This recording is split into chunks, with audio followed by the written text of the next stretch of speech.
वही शोर सड़कों के ऊपर वापस। डेली वेजर, कैजुअल, इसमें बेशतर पीएचई विभाग के आज सड़कों पर नजर आए दोबारा। ये दृश्य मैं पिछले 20 साल से लगातार देख रहा हूं। हुकूमतें इनसे झूठ बोलती हैं, वो 20 साल से देख रहा हूं।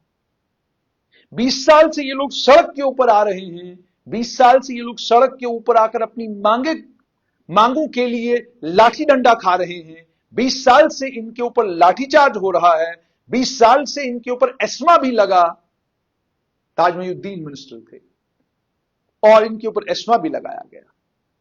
इनके बीच में बहुत सारे लीडर पैदा हुए, पैदा होकर अलग अलग जमातों के साथ भी जुड़ गए और जुड़कर उनमें से कुछ लोगों ने अपना मुकद्दर भी बना लिया। लेकिन ये आज भी वहीं खड़े हैं जहां आज से 20 साल पहले खड़े थे।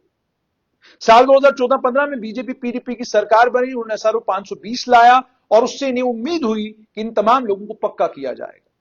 एम्पावर्ड कमेटी बनी। एम्पावर्ड कमेटी ने अपना काम जो ही शुरू किया तो जम्मू कश्मीर में पीडीपी बीजेपी सरकार गिर गई। उसके बाद जम्मू कश्मीर में 5 अगस्त 2019 हुआ। उसके नतीजे में जम्मू कश्मीर को 2 यूनियन टेरिटरीज में बांट दिया गया। कमान बाबू लोगों के हाथ में आ गई। मुख्य सचिव अरुण कुमार मेहता ने एसआरओ 520 को खत्म करने की बात ही नहीं की, बल्कि अपने जाने से पहले उस एसआरओ को मुकम्मल तौर पर दफना दिया। एसआरओ 520 को दफनाने के बाद यह बात हमने स्ट्रेट लाइन के जरिए आप तमाम लोगों तक पहुंचाई जरूर, लेकिन हुकूमत आई। हुकूमत ने कहा कि हम एक कमेटी बनाते हैं, 6 महीने में वो कमेटी एक रिपोर्ट देगी। उस रिपोर्ट की बिना पर एक रोड मैप बनेगा। उस रोड मैप के बिल्कुल ऐन मुताबिक डेली वेजों को पक्का करने का सिलसिला शुरू किया जाएगा। तमाशा अहले करम देखते हैं, यानी वो लोग जो बरसर इख्तिदार हैं, वो लोग जो बरसर इख्तिदार जब आते हैं, उन्हें इन गरीब डेली वेजों के लिए कमेटी बनाने में कोई वक्त नहीं लगता। क्या इस हुकूमत को याद नहीं, साल 2013-14 में भी एक कमेटी बनी थी? हुआ सिर्फ यह है कि उस कमेटी में उस वक्त जो मंत्री थे वो इस वक्त बीजेपी में। उस कमेटी ने भी एक रिपोर्ट सौंपी। उस कमेटी ने भी उस रिपोर्ट में तफसीलन कहा कि क्या सूरत हाल है इनकी, कितनी बार इन डेली वेजों के डॉक्यूमेंट्स लिए गए, कितनी बार इनके डॉक्यूमेंट्स पंच किए गए, कितनी बार इनके डॉक्यूमेंट्स की बिना पर इनकी तफसीलात तैयार की गई, और तफसीलात तैयार करने के बाद कितनी बार यह तय कर लिया गया कि अब इन डेली वेजर्स को पक्का जल्द किया जाएगा। मगर कुछ बिजली की तारों से झूल कर मर गए, कुछ एक्सीडेंटों में मर गए, कुछ घर से निकलते वक्त या माली परेशानी की वजह से जबरदस्त परेशानी जब उनके ऊपर आई, दिल का दौरा पड़ने से मर गए, कई अपाहिज हो गए, और जो मारे गए उनके पीछे जो उनके लवाहिकीन यानी उनके घर के जो बाकी लोग बचे हुए हैं, उनकी जिंदगियां और मुश्किल हो गई। लेकिन हुकूमतें अपनी खेल तमाशे में बिजी। 6 महीने के लिए एक कमेटी, 6 महीने का वक्फा कमेटी को देना समझ में नहीं आया।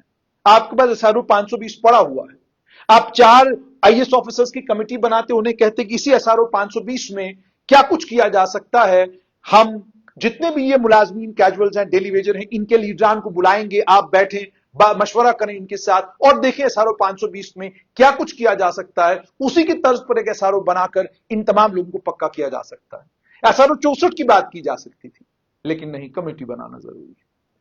जैसे रिजर्वेशन पर एक कमेटी बनी और सवाल के जवाब में पहले कहा गया कोई टाइम फ्रेम नहीं है। जब थोड़ा दबाव पड़ा, शोर हुआ, हंगामा हुआ, टाइम फ्रेम 6 महीना आ गया। हुकूमत के लिए क्या है, सवाल का जवाब ही तो देना है। जैसे हुकूमत ने फूड सप्लाईज के डिपार्टमेंट में, आप सुनकर हैरान होंगे कि नई दिल्ली में जो कैब्ड का department, consumer affairs and public distribution department, मंत्रालय से सवाल पूछा गया, ये बताइए कितने कंज्यूमर हैं जम्मू कश्मीर में, तो उन्होंने कहा 72 लाख। लेकिन आप अपनी सरकार से पूछिए, वो कहते हैं 98 लाख। यानी 1 करोड़ कंज्यूमर जो है वो जम्मू कश्मीर के consumer affairs and public distribution department के पास है। और जो जिम्मेदार है इस डिपार्टमेंट का, वो जिम्मेदार ये दावा करता है कि मेरे फिगर गलत नहीं हो सकते, लेकिन मेरे पास लोकसभा में दिया गया भारत सरकार का जवाब भी है। जाहिर सी बात है, फिगर तो यहीं से वहां गए होंगे ना, आसमान से तो फिगर उतारे नहीं होंगे। लेकिन आपने 98 लाख जो कंज्यूमर बना दिया, बेनिफिशियरीज बना दिए, वहां 72 लाख हैं, यानी 16 लाख, माफ कीजिएगा, लगभग 26 लाख के करीब करीब कंज्यूमर जो हैं वो ज्यादा हैं जम्मू कश्मीर में, और 72 लाख के करीब करीब जो हैं वो मरकजी सरकार के पास है। ये तो हालात है अदादुशुमार के साथ जो आप खेल खेलते हैं।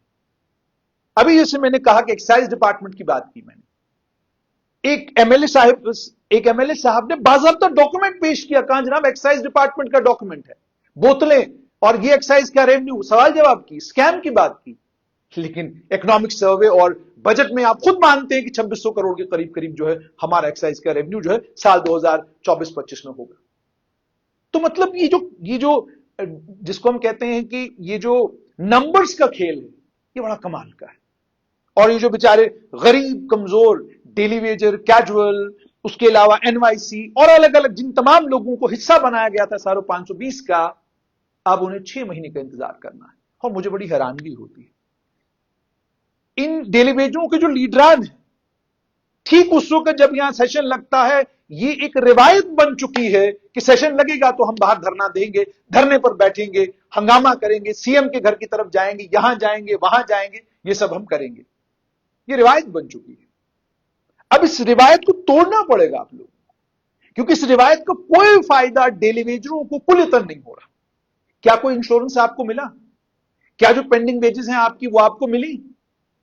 क्या जो लोग मारे गए उनके लिए कोई कॉम्पेंसेशन का प्रावधान सरकार ने किया? कितने सारे बिजली में महकमे में काम करने वाले डेली वेजर तारों के साथ झूल कर बेचारे इस दुनिया से चले गए। अभी तक उनके बच्चे जो हैं अब वो फाइलें लेकर जो है सरकार के अलग अलग डिपार्टमेंटों में घूम रहे हैं कि जनाब हमारे अब्बा फौत हुए हैं, हमें एसआरओ में एडजस्ट कीजिए। हुकूमत के पास कोई प्रोविजन नहीं। तो मतलब ये कैसा खेल है अजीबोगरीब। और ये डेली वेजरों के लीडरों को भी इस बात पर गौर करना चाहिए कि कम से कम कुछ तो सरकार से, कोई तो सरकार से आपको कुछ तो इन डेली वेजरों के लिए मिले, इनकी जिंदगियों को आसान करने के लिए कुछ तो मिले। आप धरना दें, आप प्रदर्शन करें, आप आज लाठीचार्ज हुआ उसका वीडियो लगभग तमाम पोर्टल्स के ऊपर चला है। ये लाठीचार्ज तुम कब से देख रहे हैं? हमने तो आपको बिना कपड़ों के प्रोटेस्ट करते हुए देखा, हमने तो आपको बाल बच्चे समेत सड़क पर उतरते हुए देखा, हमने तो आपको अलग अलग तरीकों से आप पर एस्मा लगते हुए हमने खुद देखा। एसेंशियल सर्विसेज मेंटेनेंस एक्ट आप पर लगा, हमने देखा। ताजमुद्दीन के साथ आपकी बातचीत हुई, हमने देखा। श्यामलाल शर्मा पीएचई मंत्री थे, उनसे आपकी बातचीत हुई, हमने देखा। लेकिन नतीजा क्या निकला? नतीजा कुछ भी नहीं। नतीजा एसआरओ 520 जिसे चीफ सेक्रेटरी अरुण मेहता ने दफना दिया। और अब नई हुकूमत आपको कह रही है कि जनाब 6 महीने का वक्त दीजिए। मामला असल में यह है हुकूमत के पास पैसा नहीं, वो आपको रेगुलराइज करना भी चाहे तो नहीं कर सकते। कैसे करेंगे? 1200 पोस्टें हैं पीडीडी में और 10,000 के करीब करीब डेलीवेजर है पावर डेवलपमेंट डिपार्टमेंट का। अब 10,000 लोगों को 1200 पोस्टों के अगेंस्ट एडजस्ट कैसे किया जाए? और 1200 पोस्टों के अगेंस्ट जब आप 10,000 लोगों को एडजस्ट करने की बात करेंगे तो थोड़ा सा इस बात को आगे और बढ़ाते हैं कि सुपर न्यूमरी पोस्टें क्रिएट करनी पड़ेगी, फिर खर्चा करना पड़ेगा आपको।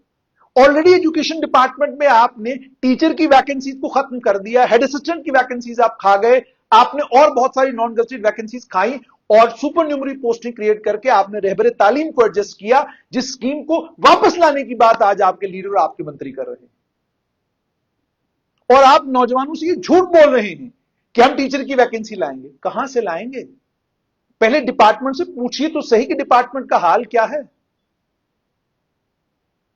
इसी तरीके से आप सुपर न्यूमरी पोस्टें पीडीडी में क्रिएट करेंगे तो जाहिर सी बात है उनको तनख्वाह देनी, कहां से देंगे? इसी तरीके से आपको पीएचई में सुपर न्यूमरी पोस्टें क्रिएट करनी पड़ेंगी। ऐसे ही आपको housing and development department, revenue में, स्टेट्स में, लगभग हर डिपार्टमेंट में आपके पास डेलीवेजर है और अच्छी खासे नंबर में, अच्छी खासी तादाद में। हर जगह आपको ये सब कुछ करना पड़ेगा।